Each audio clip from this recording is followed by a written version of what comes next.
Ya para jemaah sekalian, alhamdulillah dalam perbincangan kita pada hari semalam dan yang sebelumnya, kita telah mengatakan bahawa wajib bagi seorang mukallaf, orang yang berakal lagi yang sudah baligh, mengenal Allah Ta'ala dengan sekurang-kurangnya 20 sifat yang wajib kita ketahui. Memang sifat Allah tu banyak, tapi paling-paling minimum 20 sifat ini. Apa tu 20 sifat Allah Ta'ala tu? Yang pertama wujud, qidam, baqa, mukhalafatuh lil hawadith, qiyamu binafsih, wahdaniyah, qudrah, iradah, ilmun, hayyun. Alhamdulillah 10 sifat ini telah pun kita bicarakan pada waktu pelajaran kita yang lepas. Alhamdulillah kita telah mengatakan Allah Subhanahu Wa Taala itu berdiri dengan sendirinya, tidak memerlukan kepada apa satu pun, tidak perlu pada tempat, tak perlu kepada ibadat manusia, tak perlu kepada makan minum, tak perlu kepada udara, tak perlu segalanya. Kenapa? Kerana dialah Tuhan yang menjadikan segala-galanya. Jadi dia tak memerlukan segala-galanya itu.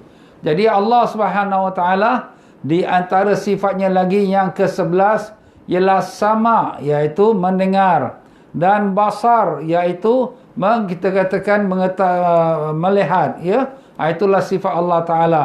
Yang di mana yang ke-10 yang kita katakan tadi wujud, qidam, baqa, mukhalafatul lil hawadith, qiyamu binafsi, wahdaniyah, qudrah, iradah, ilmun, hayyun. Ilmu Allah SWT melengkapi segala-galanya, maupun yang sekecil-kecilnya sampai setiap titisan air hujan yang jatuh di bumi, setiap butiran pasir yang di bumi, dan begitulah juga setiap ikan yang di laut. Dan demikian jugalah kita mengatakan sehingga merangkaknya semut hitam di atas batu hitam di tengah malam, semuanya dalam ilmu Allah Ta'ala. Dan demikianlah ilmu Allah tu luas lagi sampai hari kiamat, apa yang nak berlaku, apa yang kita berlaku sekarang ni COVID-19, dan apa lagi yang akan berlaku selepas pada ini, sampailah kita besok di padang mahsyar, kita dibangkitkan, apa yang berlaku di padang mahsyar, sampailah kita menyeberang jambatan Siratal Mustaqim, semuanya sudah ada dalam ilmu Allah Subhanahu Wa Taala. Begitulah dia tuan-tuan ya, Allah dialah Tuhan, dia yang menjadikan segala-galanya. Dan ilmu Allah Ta'ala ni sudah ada pada qadim. Qadim tu maknanya apa? Sudah sedia ada pada zatnya, bukan baru tahu. Oh, orang sekarang banyak buat ibadat, okeylah kita bagi dia selamat, bagi rezeki. Bukan baru tahu, bukan eksperimen macam sekarang saintis-saintis mencari obat untuk vaksinnya COVID-19. Dia bermacam-macam eksperimen. Allah tak perlu eksperimen. Allah sudah tahu apa obatnya. Hanya Allah Ta'ala nak keluarkannya, dan bagaimana dan bila itu terserah kepada Allah. Cuma kita hanya bermohon kepada Allah SWT. Dan begitulah dia tuan-tuan dan puan-puan daripada sifat Allah Ta'ala, iaitu sama. Sama tu makna mendengar. Mendengar Allah SWT itu adalah sifat sempurna.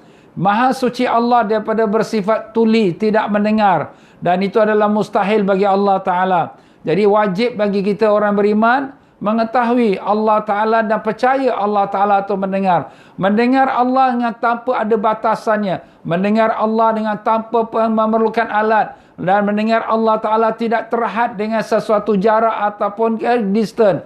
Allah SWT mendengar. Di mana pun kita berada. Kita berada di outer space. Kita berada di dalam gua. Kita dalam tempat tertutup. Semuanya didengar oleh Allah. Dan dengarnya Allah Ta'ala bukan hanya dengan puas suara. Bahkan apa yang kita berbisik dalam hati kita, kita bercakap dalam hati kita, semuanya didengar oleh Allah Ta'ala. Sebab itulah Allah Ta'ala mengatakan, Ya'lamu kha'inatul a'yun wa ma tukhfis sudur. Allah mengetahui apa yang dilihat oleh mata yang khianat dan apa yang disimpan oleh dalam hati. Mata kita pakai cermin mata hitam gelap. Di depan stesen bas, di stesen MRT. Kita duduk menghadap depan saja. Tetapi perempuan lalu dengan pakaian miniskirt, mata kita menjeling. Allah tahu, orang tak tahu, tapi Allah tahu. Jangan kita ingat, oh orang tak nampak, aku tengok perkara tu. Tapi jangan lupa, yang maha melihat kepada engkau yang melakukannya. Begitu juga Allah mengetahui apa yang dalam hati kita. Kita jumpa kawan kita, senyum, ketawa baik-baik. Tetapi dalam hati kita menyumpah dia. Celaka engkau, mampulah engkau. Dalam hati kita. Allah tahu apa dalam hati kita. Subhanallah, tak ada apa yang boleh kita sembunyikan daripada Allah Ta'ala. Ya Allah, ya Tuhan kami, Engkau melihat kami zahir dan batin. Kau mengetahui sekalian rahsia diri kami. Ampunkanlah kami, ya Allah. Maafkanlah kami, ya Rahman. Dengan barakah syafaat Nabi kami Rasulullah sallallahu alaihi wasallam. Allahumma amin ya rabbal alamin.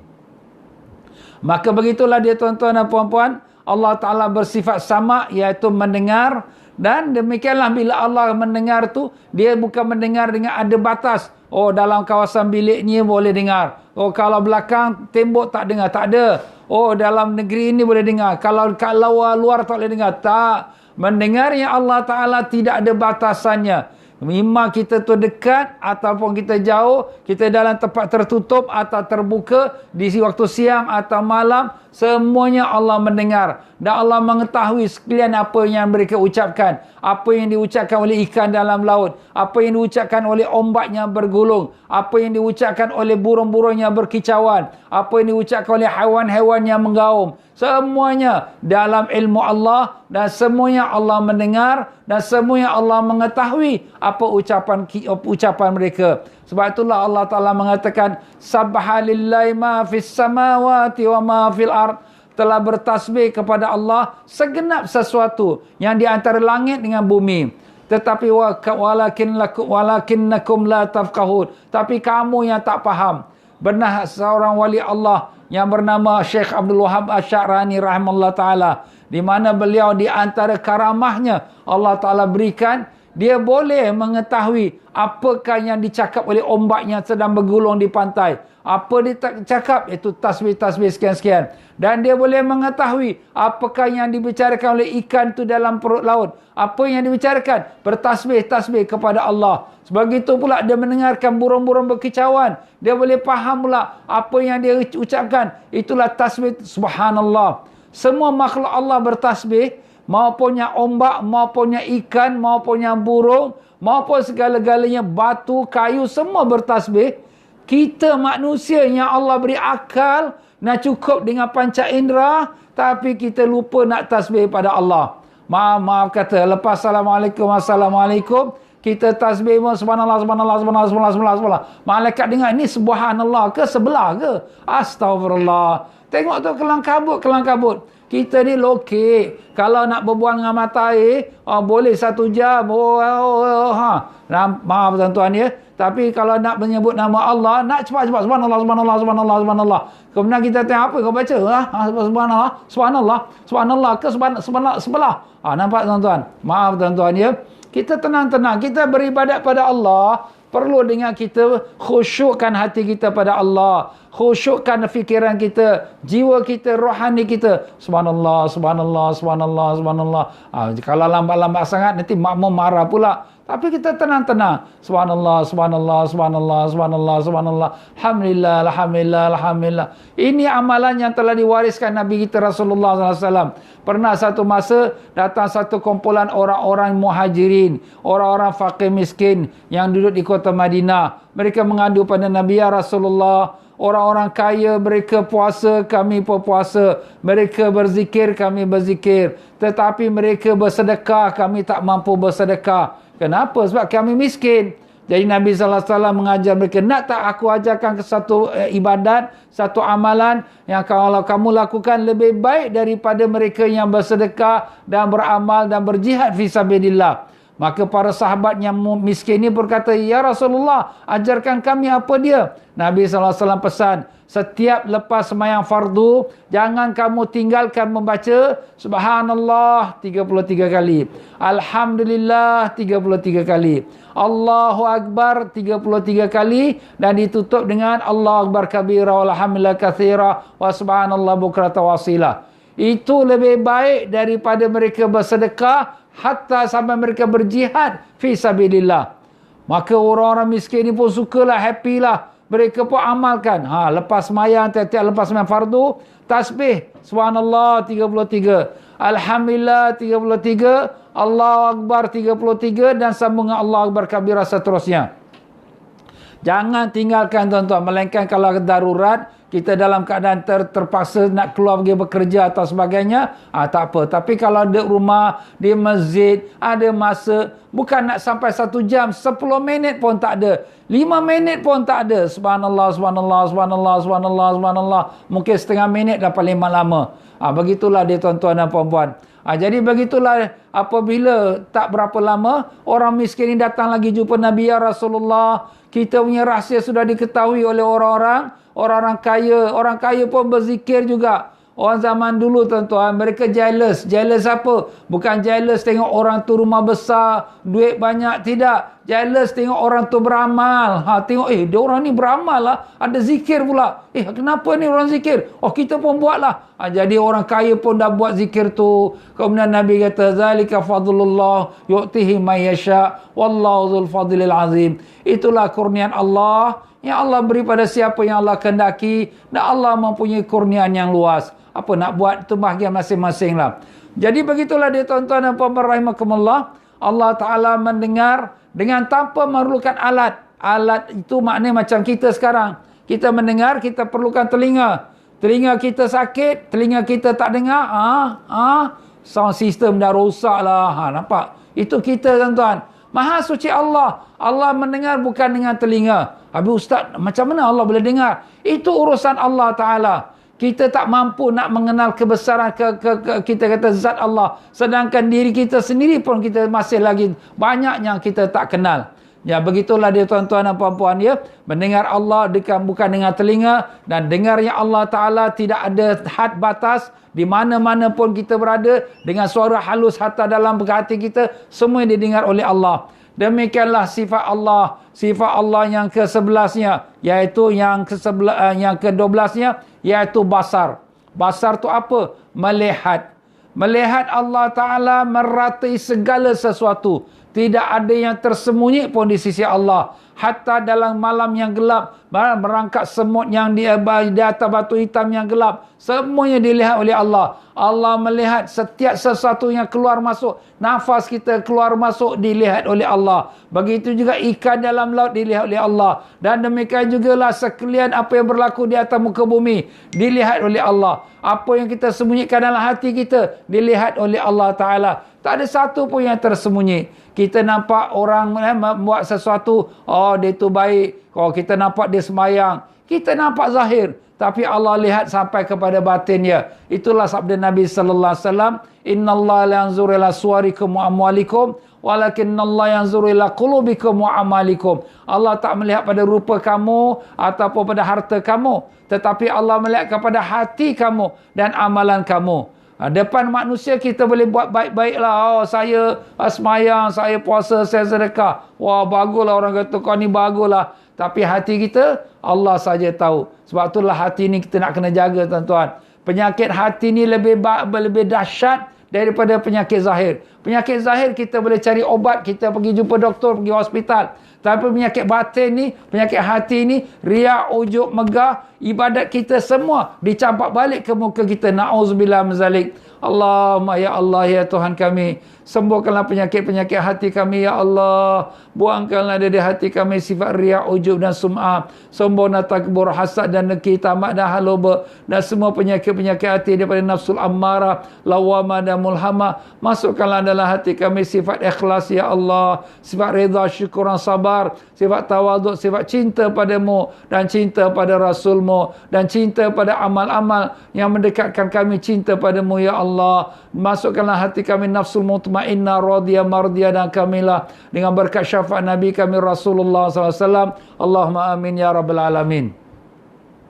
Demikianlah Allah Ta'ala melihat, tidak terbatas kepada siang hari, tak terbatas dengan ada cahaya, tak ada. Allah melihat siang atau malam, dalam keadaan kelam ataupun terang. Semuanya dilihat oleh Allah Ta'ala. Dan tak ada terbatas hanya depan mata kita. Kalau kita depan mata kita nampak, belakang tembok kita dah tak nampak. Tak tahu siapa datang kat luar tu, tengok. Itu kita. Tapi Allah Ta'ala mengetahui serata-rata dunia. Bahkan alam seluruhnya. The whole universe. Dan bukan universe tu galaksi kita saja. Lagi macam-macam galaksi lagi. Yang dijadikan oleh Allah. Semuanya dalam perhatian Allah, penglihatan Allah. Allah. Hebatnya Allah. Itulah dia Tuhan, tuan-tuan. Itulah namanya Allah, Rabbul Alamin. Apa makna Rabbul? Rabbul tu yang menjaga. Rabbul tu yang mengatur. Rabbul tu yang memelihara, mengatur, menjaga alam seluruhnya. Sebab tu namanya Al-Alamin. Alamin tu apa? Seluruh alam. Alam ini termasuklah alam malaikat, alam jin, alam yang kita nampak, alam yang kita tak nampak, alam lagi di peringkat langit-langit yang atas, alam lagi di seluruh kita katakan universe, di galaksi dan luar daripada galaksi kita. Semuanya dialah Tuhan Rabbul Alamin. Alhamdulillah Rabbil Alamin. Syukurlah padamu ya Allah, kalau Tuhan alam semesta ini. Amin ya Rabbal Alamin. Ya, begitulah dia tuan-tuan dan puan-puan rahimakumullah. Dan penglihatan Allah, basar, penglihatan Allah tidak terbatas dengan menggunakan alat. Subhanallah, Allah tidak perlu pada mata. Ustaz Habib, macam mana Allah Ta'ala melihat kalau tak ada mata? Maha suci Allah. Mata adalah alat dan Allah tak perlu kepada alat. Kenapa? Dialah yang menjadikan mata. Dialah yang menjadikan penglihatan kita. Walaupun kita ada mata, tapi kadang kita tak melihat kerana sudah buta. Tapi Maha Suci Allah tidak perlu kepada mata, tidak perlu kepada alat. Allah melihat dengan segenap sesuatu, dengan kebesaran dan keagungannya, dengan kekuatannya, dengan iradatnya. Maha Suci Allah. Itulah Allah mengatakan, Innahu huwas sami'ul basir. Sesungguhnya dialah Tuhan yang maha mendengar, lagi maha melihat. Allahu Akbar. Allahu Akbar. Maha Suci Allah yang maha besar dan maha agung. Ya tuan-tuan dan puan rahimakumullah, begitulah sifat Allah Ta'ala sama, basar, dan masuk kita pada sifat yang ke-13 iaitu kalam. Apa itu kalam? Kalau kita katakan kalam tu perbicaraan, percakapan, itulah kalam. Kita manusia bercakap, ni saya bercakap, ni kalam saya, percakapan saya. Kalau haiwan pun bercakap, ngok-ngok apa, itu kalamnya haiwan. Begitulah juga ikan, begitulah anjing menggonggong, itu kalamnya anjing. Semua kita bila berbicara, kita keluar suara. Bila kita keluar suara, kita ada bahasa. Bahasa Melayu, bahasa Arab. Bila kita keluar suara, dia ada huruf. Huruf A, B, C. Apa, A, P, A.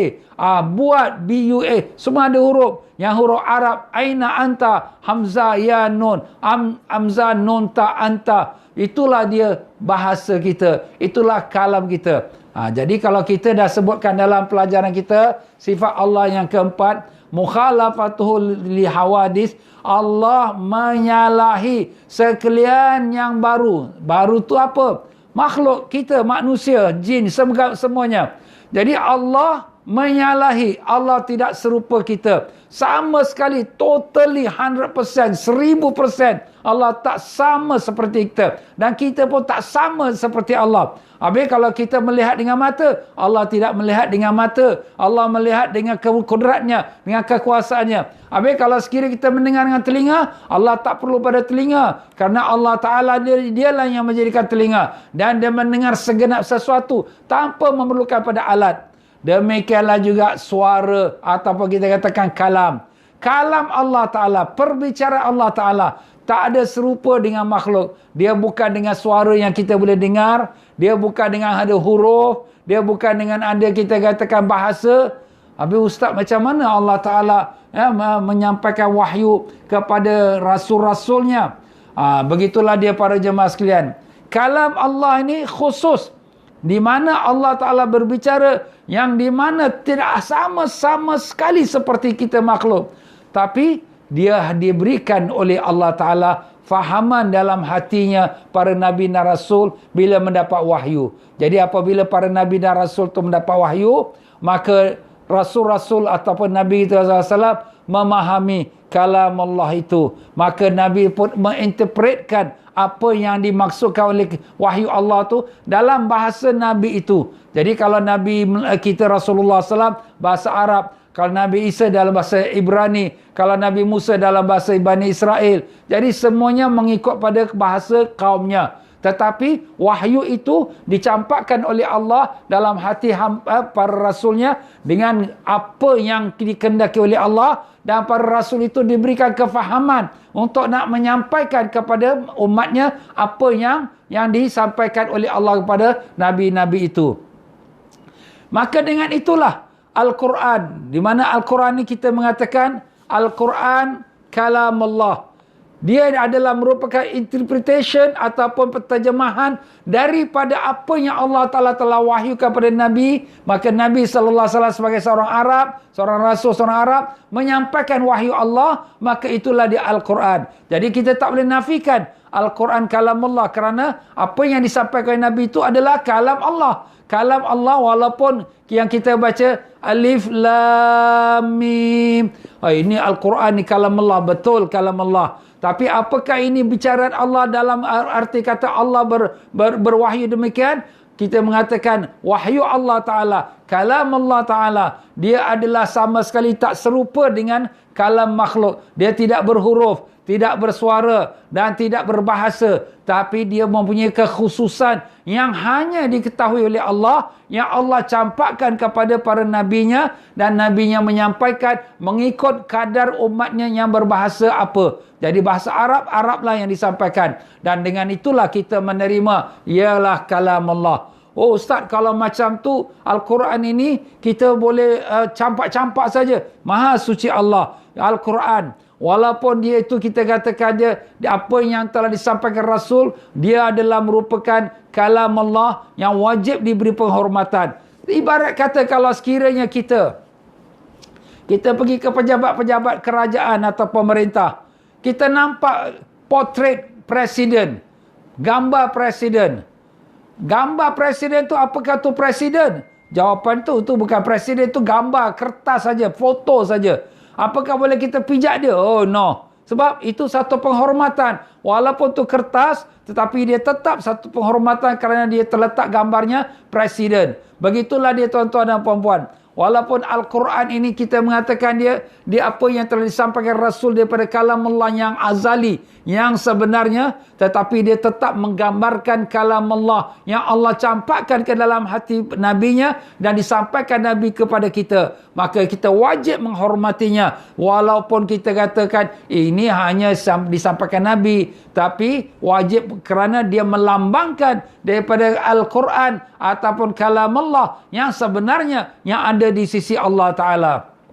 Ustaz, peninglah Ustaz. Macam mana ni? Jawapannya senang saja. Jangan kita fikirkan yang kalam Allah tu sama macam kita. Ada suara, ada boleh mendengar suara dia, ada huruf, ada bahasa. Maha suci Allah. Kalau kita kata demikian, maka kita sudah menyekutukan Allah, sudah menyamakan Allah Ta'ala dengan makhluknya. Jadi kita cuma faham bahawa Al-Quran ini kalam Allah. Sudah selesai.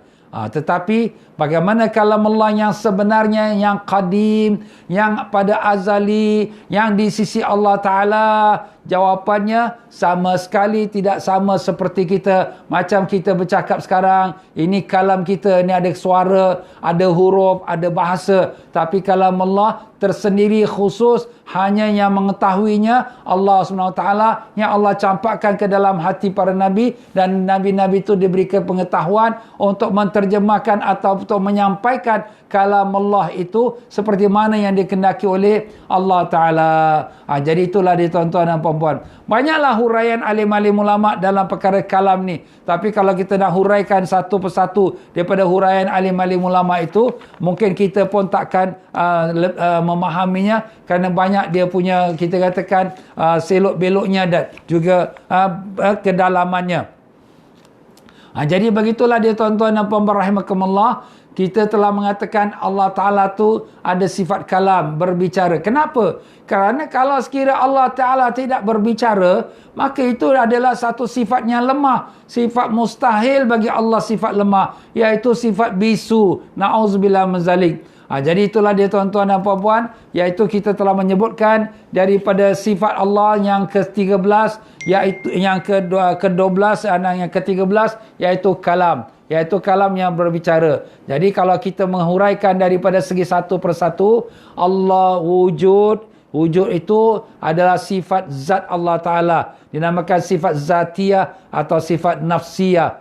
Dan wujud qidam, baqa, mukhalafatuhu lil hawadith, qiyamu binafsihi, wahdaniyah. Ini 6 sifat ini, dia adalah merupakan daripada sifat Allah Ta'ala yang dinamakan sifat salbiyah. Wujud itu ialah sifat zatiyah, yang zat Allah yang wujud, dan dinamakan juga nafsiyah, dan qidam, baqa, mukhalafatul lil hawadith, qiyamu binafsi, wahdaniyah. Ini 5 sifat ni dinamakan sifat salbiyah. Salbiyah tu apa benda ustaz? Salbiyah tu maknanya yang menafikan. Menafikan apa? Sebab bila kita kata qidam yang sudah sedia ada, menafikan baru. Allah Ta'ala tu baru. Dia menafikan. Bila kita mengatakan mukhalafatul lil hawadis, Allah menyalahi yang baru, maknanya Allah bukan baru. Tidak sama seperti yang makhluk. Itulah sebab namanya sifat salbiyah.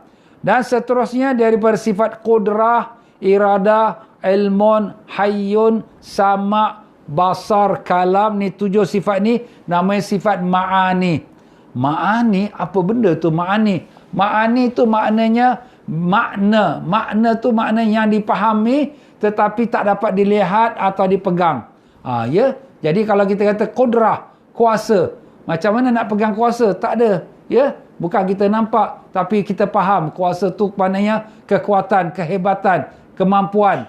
Itu kita kata sama, basar, melihat dan mendengar. Macam mana kita nak pegang tu melihat? Macam mana kita nak pegang tu mendengar? Dia tak boleh dipegang, tak boleh dinampak. Tapi kita faham. Maknanya dia Allah Ta'ala mendengar dan Allah Ta'ala melihat. Itu sifat ma'ani. Itu tak perlulah tuan-tuan nak faham sepenuhnya.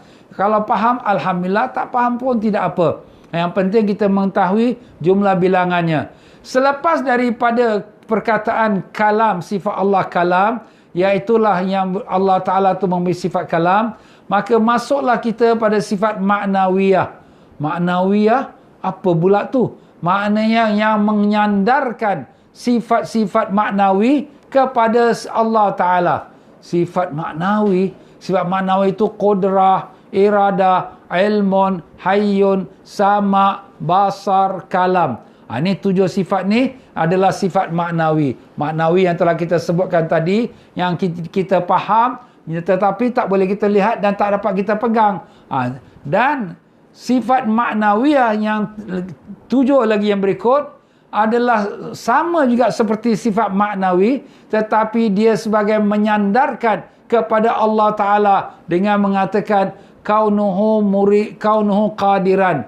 Jadi kalau sifat qudrah tu kuasa, dan kaunuhu qadiran, hal keadaan Allah yang berkuasa. Kuasa tu sifat, tapi hal keadaan Allah tu yang berkuasa. Jadi Allah Ta'ala ada sifat kuasa dan berkuasa pula. Begitu pula sifat iradah. Iradah tu maknanya berkehendak. Maka kaunuhu muridan adalah Allah, hal keadaan Allah Ta'ala itu berkehendak. Mana Allah Ta'ala berkehendak. Dan begitulah seterusnya. Sebagaimana kita mengatakan ilmun, iaitu sifat ilmu. Maka kita mengatakan kaunuhu aliman, adalah Allah Ta'ala tu maha mengetahui. Begitulah dia tuan-tuan dan puan-puan rahimakumullah. Ya, begitulah Allah Ta'ala bersifat hayyun. Hayyun tu maknanya yang hidup. Itu sifat Allah. Maka kita mengatakan kaunuhu hayyan, adalah hal keadaan Allah Ta'ala tu hidup. Dan demikianlah pula kita mengatakan sifat sama. Sama tu maknanya mendengar. Maka kita mengatakan kaunuhu sami'an, adalah Allah Ta'ala tu mendengar, sangat mendengar. Dan bila kita mengatakan iaitu ya Allah SWT tu basar, melihat, maka kita mengatakan kaunuhu basiran, adalah hal keadaan Allah Ta'ala tu melihat. Dan begitulah juga sifat Allah kalam, yang berbicara. Maka kita mengatakan bahawa Allah Subhanahu Wa Ta'ala kaunuhu mutakalliman, hal keadaan Allah Ta'ala tu berbicara. Oh Ustaz, apa ni, tak fahamlah, peninglah. Beginilah para jemaah sekalian ya. Para alim-alim ulama, mereka bila membahaskan sifat 20 ini, mereka nak menguatkan, nak confirmkan. Jangan sampai terfikir-fikir kita dengan yang lain. Macam mana tu? Bila kita mengatakan Allah Ta'ala ada sifat kudrah, sifat kuasa, dan ditambah lagi dengan sifat ma'nawiyah, iaitu kaunuhu qadiran, adalah Allah Ta'ala tu yang maha berkuasa. Kuasa satu sifat, tapi maha berkuasa sendirinya itu satu sifat lagi daripada sifat-sifat Allah. Macam mana? Sebab ada orang ada kuasa tapi tak boleh buat apa-apa. Ada raja-rajanya ada kuasa. Kuasa ada, tapi tak boleh buat apa-apa. Macam sekarang lah banyak juga raja-raja tetapi tak ada kuasa. Kuasa pada parlimen. Nampak? Umpama itu satu contoh. Tetapi maha suci Allah. Allah ada kuasa dan hal keadaan Allah tu maha berkuasa. Begitu pula iradah. Iradah tu maknanya Allah Ta'ala berkehendak. Itu memang ada pada sifat Allah. Tetapi nak confirmkan lagi, kaunuhu muridan, adalah Allah Ta'ala tu sangat berkehendak untuk menjadikan langit, untuk meniadakan, untuk membinasakan, untuk menghidupkan. Begitulah dia sifat-sifat yang seterusnya. Jadi sifat yang ketujuh yang terakhir ini, dia sebagai mengkonfirmasikan daripada sifat tujuh sifat maknawi. Jadi pada sifat kudrah, jadi qadiran. Daripada sifat iradah, jadi muridan. Jadi daripada sifatnya kita katakan, iaitu sifat alimun, ilmu, jadi aliman. Dan hayyun, jadi hayyan. Dan begitulah daripada sifat sama, jadi sami'an. Daripada sifat basar, jadi basiran. Dan daripada sifat kalam, mutakalliman. Jadi kalau sekiranya kita tak faham bahasannya, tapi kita faham inilah dia sifat Allah, iaitu sifat Allah yang kudrah, yang di mana Allah berkuasa dan Allah maha berkuasa segala. Sifat Allah Ta'ala irada, Allah Ta'ala ada sifat irada, dan Allah mempunyai kuasa untuk beriradah, berkehendak. Dan Allah Ta'ala melihat, maka Allah Ta'ala tu, kaunu hal keadaan Allah Ta'ala tu memang melihat. Subhanallah tuan-tuan. Maka dengan itu selesai kita dalam membicarakan 20 sifat yang tersebut itu. Itulah dia tuan-tuan dan puan-puan. Sekali lagi kita sebutkan sifat-sifat 20 Allah Ta'ala.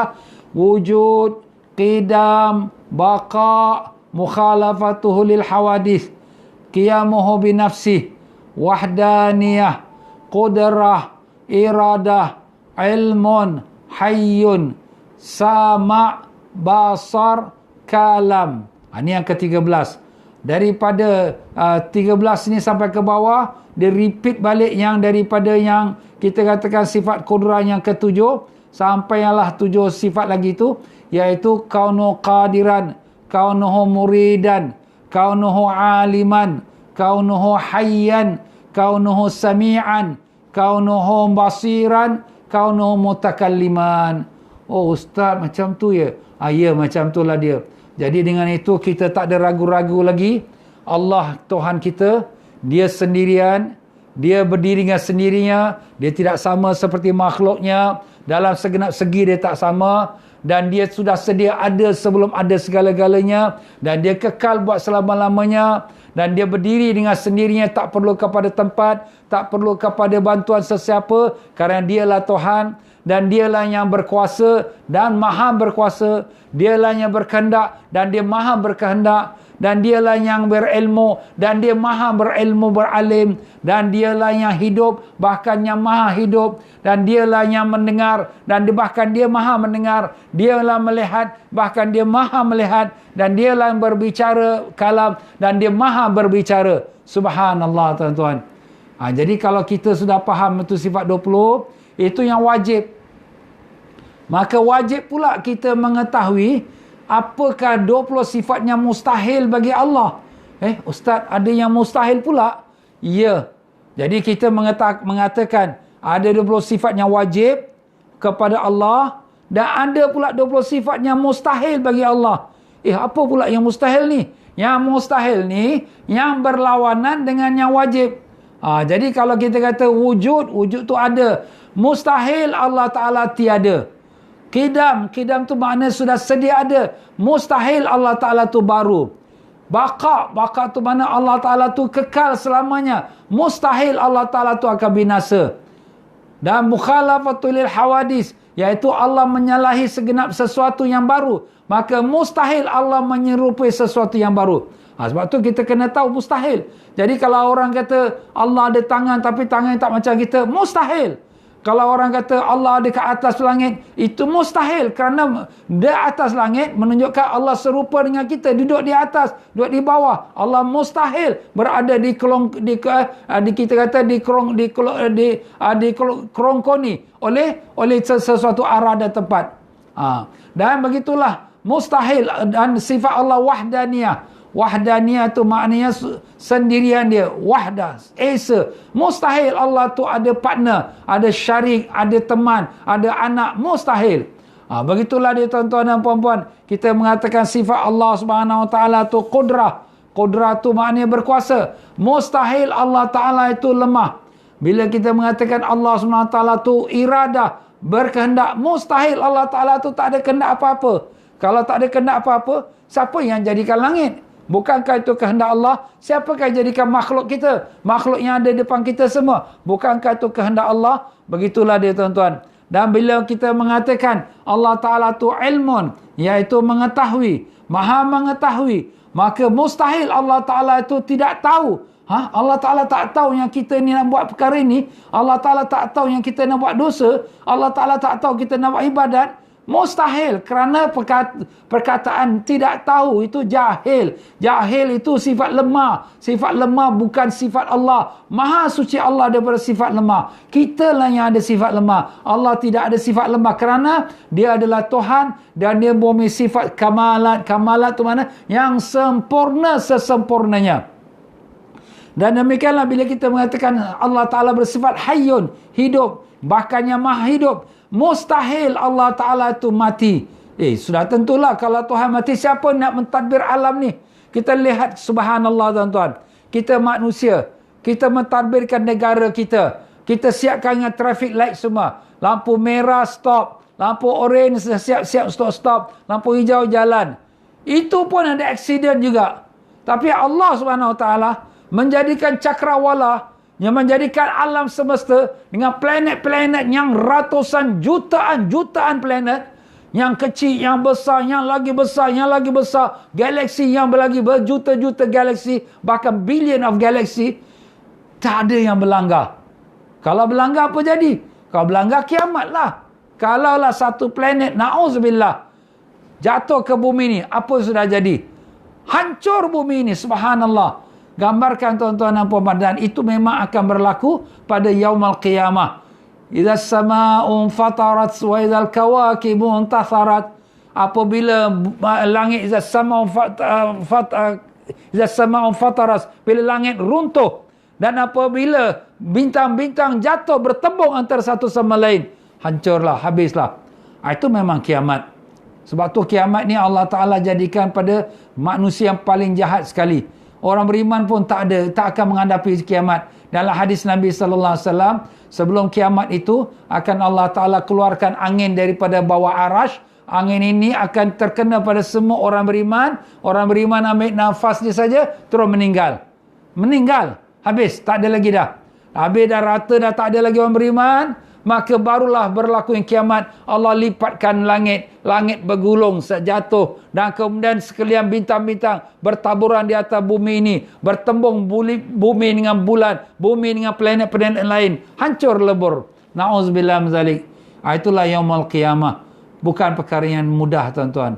Tapi siapa yang akan terkena itu, yang akan menyaksikannya, iaitulah Nabi kata, la taqumus sa'ah illa ala asyrarin nas. Tidak akan bangkit kiamat melainkan atas manusia-manusia yang jahat, manusia yang tak beriman, manusia yang fasik. Mereka lah yang akan nampak kehancuran dunia, dan mereka lah yang akan menghadapi huru-hara yaumul qiyamah. Allahumma ya Allah, selamatkanlah kami daripada huru-hara yaumul qiyamah dengan berkat syafaat Nabi Rasulullah SAW. Allahumma amin ya rabbal alamin.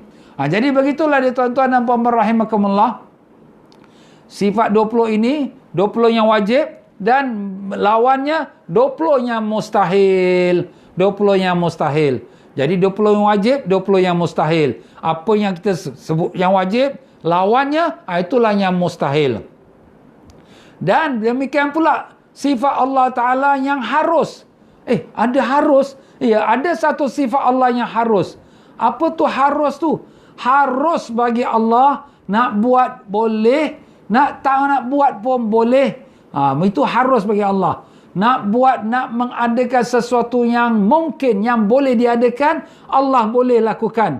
Allah nak adakan langit, boleh. Allah tak nak adakan langit, boleh. Allah nak adakan manusia, boleh. Allah tak nak adakan manusia, boleh. Begitulah harus bagi Allah. Yang tidak harus ialah Allah mengadakan sesuatu yang mustahil bagi dirinya. Apa dia? Dah kita sebutkan. Allah tidak akan lakukan ada isteri untuk dia. Maha suci Allah daripada partnership. Allah tidak akan lakukan ada anak untuk dia. Lam yalid wa lam yulad. Tidak beranak dan tidak diberanakkan. Itulah dia tuan-tuan dan puan-puan dia. Jadi itulah dia sifat harus. 20 sifatnya wajib. 20 sifatnya mustahil, lawan yang wajib. Dan satu yang harus bagi Allah untuk mengadakan sesuatu yang mungkin, yang boleh. Dan harus bagi Allah untuk mentiadakan sesuatu yang mungkin, yang boleh ditiadakan. Itulah dia tuan-tuan dan puan-puan, mengenal akan sifat Allah Ta'ala yang wajib bagi setiap orang yang mukallaf. Mudah-mudahan daripada tazkirah kita ini dapat menambahkan lagi makrifat kita mengenal kepada Allah Ta'ala. InsyaAllah tuan-tuan, kalau ada apa-apa persoalan, tuan-tuan boleh tanya melalui FB saya. Dan insyaAllah tuan-tuan dan puan-puan, mula pada minggu hadapan ada beberapa masjid sudah mula dibuka, tuan-tuan pun tahu. Tapi buka tu bukan untuk semua orang, tak ada. 5 orang saja boleh masuk semayang. Lepas tu keluar ganti-ganti. Itu kalau orang yang kerja kat luar ya, essential kerja dia tak dapat dielakkan, ada boleh pergi masjid, tapi ikut giliran 5 orang sekali waktu. 5 orang, tak ada solat jemaah. Itulah yang sudah kita difahamkan. Dan insya-Allah tuan-tuan, setengah masjid pun sudah mulakan kuliah online. Jadi kuliah-kuliah kat masjid pun semua dah start online. Online tu maknanya melalui macam kita live telecast sekarang ni. Dan demikian juga ada juga kelas-kelas saya, ada sebahagiannya mula minggu depan, ada sebahagian mula di tengah-tengah bulan Jun. Jadi tuan-tuan dan puan-puan rahimakumullah, kelas-kelas saya yang saya pimpin di masjid-masjid ini, kita sudah siapkan jadual dan insya-Allah kita akan masukkan dalam FB kita pada hari ini. Dan tuan-tuan sekarang pun dah boleh buka dalam FB saya, FB Tian Voice Travel. Tuan-tuan akan lihat hari apa ustaz mengajar kat masjid mana, jam berapa, tapi semuanya on live tuan-tuan ya. Tak perlu pergi ke masjid, sebab masjid pun dia tak boleh buka untuk kelas-kelas pengajian. Jadi tuan-tuan duduk dekat rumah boleh belajar, alhamdulillah. Kebanyakan kelas-kelas kat masjid semuanya waktu malam. Ada yang lepas maghrib 7.30 malam, ada yang lepas isyak pukul 9 malam, ada juga yang 8.30 malam. Tuan-tuan boleh tengok kami dah siapkan dengan jadual dia, bila dia start dan jam berapa, masjid mana. Tuan-tuan boleh pergi pada FB TM Fauzi Travel ataupun kepada FB masjid yang tersebut. Ada pun pengajian kita punya kelas ini pada hari ini terus lagi sampai ke minggu depan. Ya, setiap hari insya-Allah selagi Allah bagi saya sihat. Sebab kita belum cover lagi bahagian akidah lagi, dan demikian juga bahagian memperbaiki solat. Ada juga permintaan daripada teman-teman untuk kita menghalusi solat. InsyaAllah akan saya adakan juga setelah daripada bab akidah ni. Jadi insyaAllah, dan kemudian ada juga teman nak minta supaya kita menceritakan ke fadilat-fadilat Rasulullah SAW. Banyak kelebihannya, banyak nak dicerita. Jadi insyaAllah kita akan gunakan. Tapi selepas pada tanggal 7 hari bulan Jun, saya akan hanya adakan hari Sabtu dan hari Ahad jam 5.30 petang. Jadi itulah tuan-tuan dan puan-puan ya. Mula daripada 8 hari bulan Jun seterusnya, saya tak akan buat hari-hari kerana tiap-tiap hari pun saya ada kelas untuk malam. Jadi dengan itu saya cuma ambil hujung minggu, hari Sabtu dan hari Ahad jam 5.30 petang. Semuanya sudah saya masukkan dalam jadual. Tuan-tuan boleh refer pada jadual saya itu dalam FB Tian for Travel. Baiklah tuan-tuan dan puan-puan, siapa-siapa yang ada menyoal tadi di dalam saya punya ceramah yang saya nampak tapi tak sempat saya nak baca semua tu, insya-Allah saya akan jawabkan dia pada kuliah besoknya. Ada juga orang bertanya, "Oh Ustaz, Boleh tak kita kata Allah Ta'ala berserta dengan kita, Allah Ta'ala berada bersama kita? Jawapannya boleh. Maksud boleh itu ialah makna Allah berserta dengan kita, pengetahuan Allah, Allah bersama dengan kita, dengan penglihatan Allah, dengan pendengaran Allah. Nahnu aqrabu ilaihi min hablil warid. Kami lebih dekat kepada manusia daripada urat lehernya. Allah dekat dengan kita. Habis, macam mana Ustaz kata Allah Ta'ala tak bertempat. Maksud tak bertempat tu zat dia Allah. Zat Allah. Diri Allah. Macam mana tu diri Allah itu kita tak tahu.